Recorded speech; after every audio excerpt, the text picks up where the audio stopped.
Hey everyone, welcome back, and in this video let's try to understand some pillars using Java. Okay, so we have already seen abstraction, which is pretty much basically clear to you, basically hiding the internal implementation. How we can do that, you know already. Okay, so let me give you an example also for the code example. Let's say like we have two data members here, correct, and those are private. So this is just an example, okay, just to demonstrate. What I will do is, let's say I say that a constructor, let's make a constructor here, okay, and in this constructor a user will give me his name, and basically he can give me his date of birth, okay, or maybe his age. Okay, so I can say age. Now what I'll say, first of all, let's initialize the age, correct, this dot age equals to age, and I can say that this dot name equals to name.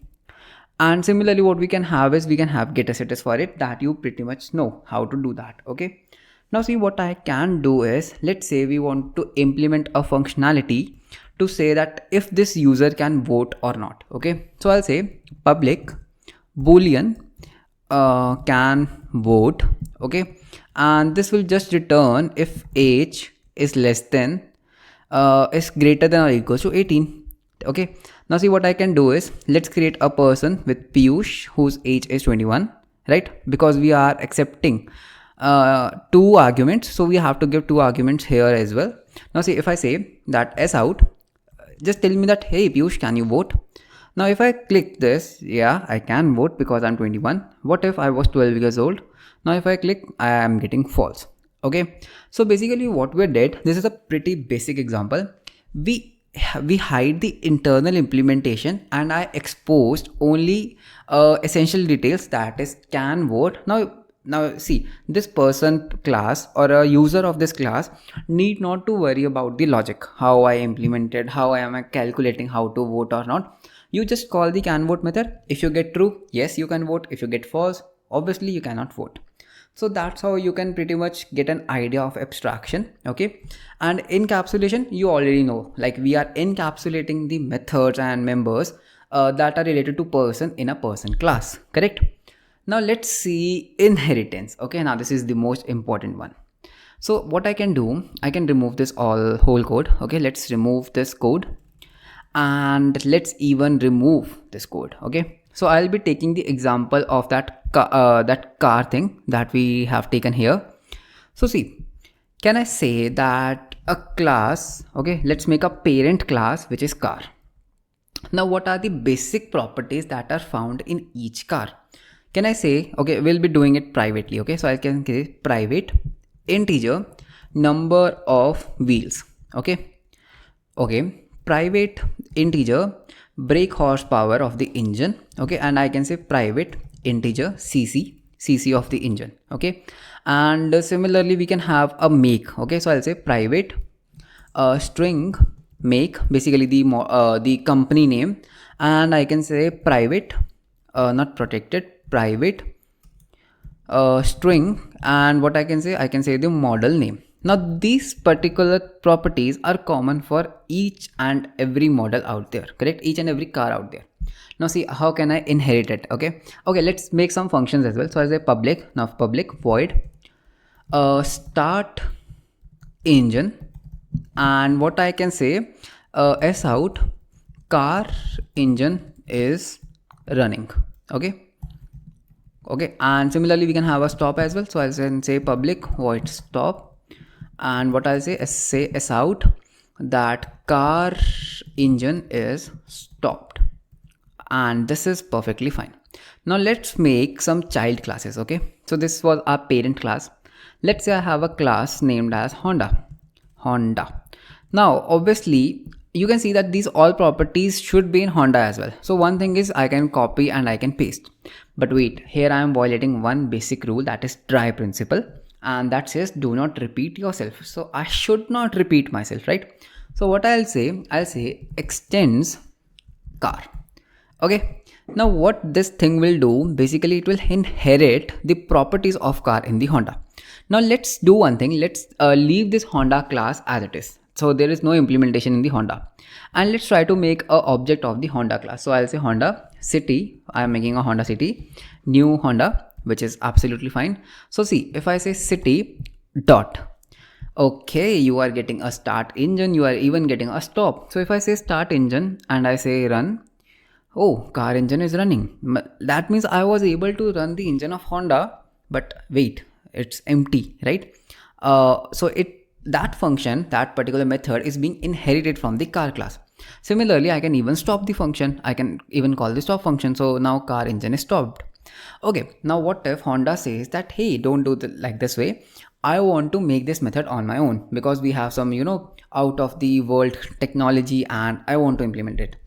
So what I can do, I can take out this start here and I'll say public void start engine. Okay, this particular same function, and I'll say s out that some magic is going on and now Honda engine is running. So Honda has its own way to start the engine. Now if I say start engine, see what will happen. Now if as soon as I click run, some magic, it should be magic, I misspelled it. So some magic is going on and now Honda engine is running. Rest all the properties are same. So if I say stop engine, okay, so there's no stop engine in the Honda. So if I click on this button, so now I can even stop the engine. So now Honda is basically inheriting the functions, the methods from the car class, right? And Honda wants to override a function, so it has overridden. So if I hover here, you can already see a O symbol. So it says overrides method in car. So our IntelliJ is really smart. It knows that we are overriding this function. So this method has been overridden by the Honda, but the stop function remains as it is.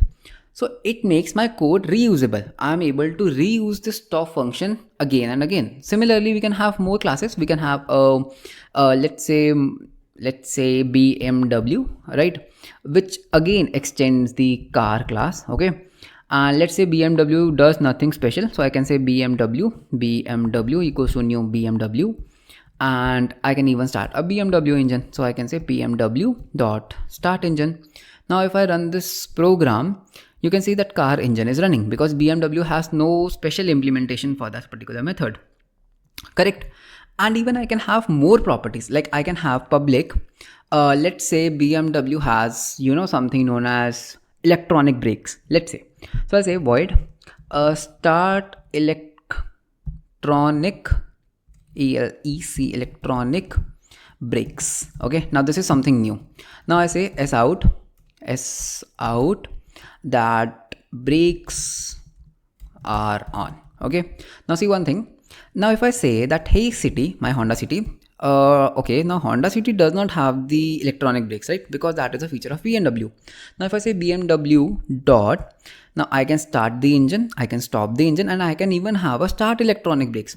Now this BMW has all the features that a car has. Additional to it, it has an electronic brakes feature because it has inherited all the properties of the car, and even it has implemented its own unique features. So that's the benefit of inheritance. So we call this thing as inheritance. So you can inherit the functions, you can reuse the same code, you can even add more functionalities to it. Now here's one question. Let's say whenever you make a object of a car class, you need to tell me what are the number of wheels. So let's say to do that, I can say car because I want to enforce it, right? And I'll say integer number of wheels, and I'll say that, hey, this dot number of wheels equals to number of wheels. Now this car class is basically enforcing that you need to provide me number of wheels, which is absolutely right? Now if I go down, you can already see an error that class Honda extends car and BMW extends car. Now why is this error here? So basically what's happening is, now in order to create an object of a car class, you need to pass this thing here, right? Now how to do that? Because we are not calling any constructor, right? Because if we make a let's say an object of the car class, what we can do is car equals new car, and I can say, hey, you have 4 wheels, which is pretty basic. But how can I pass the number when I am inheriting them? So what I need to do is, I basically need to make a Honda constructor. Now I can use a super method, and in this super, what this super will do is basically call the constructor of this particular class, of the parent class. So I can say Honda has 4 wheels, Okay, and let's say that BMW has 6 wheels. Okay, so I can say super, and hey BMW, you have 6 wheels, you are a supercar. Okay, now it's happy now. Okay, so what will happen now if I say, like, let's create a function in the car class. So I'll say public, basically a getter. Okay, so public and integer get number of I'm sorry for this, get number of wheels, and return this dot number of wheels. Now see what I can do. In my main method I can say that s out, okay, hey BMW, how many wheels you have. So get number of wheels. BMW has 6 wheels, and if I say, hey city, how many wheels do you have? If I run this code, okay, so city is having 4. Now what if I want to pass the input from the here? So what I can do, let's say on the Honda I can even have a number here, basically number of wheels, and I can pass this variable here. Now I can control the number of wheels from here. So I can say Honda has 10 wheels. Now if I say that, hey city, how many wheels you have? Now if I run this program, Honda will have 10 wheels, and similarly if I say BMW, you are having 6 wheels. So that's the concept of, inheritance, how you can inherit the properties and the methods and make your code reusable. Now I hope the 4 pillars of oops is clear to you, and this comes to an end to our oops, the basic of oops. Okay, and now you are ready to perform some questions. You have already seen what are oops, how to make objects, how to play around them, what are members, what are access modifiers, and the 4 pillars. From the next section onwards, we'll be studying some principles that includes dry principle, kiss principle, then we have solid principles, and that is going to be a really amazing section.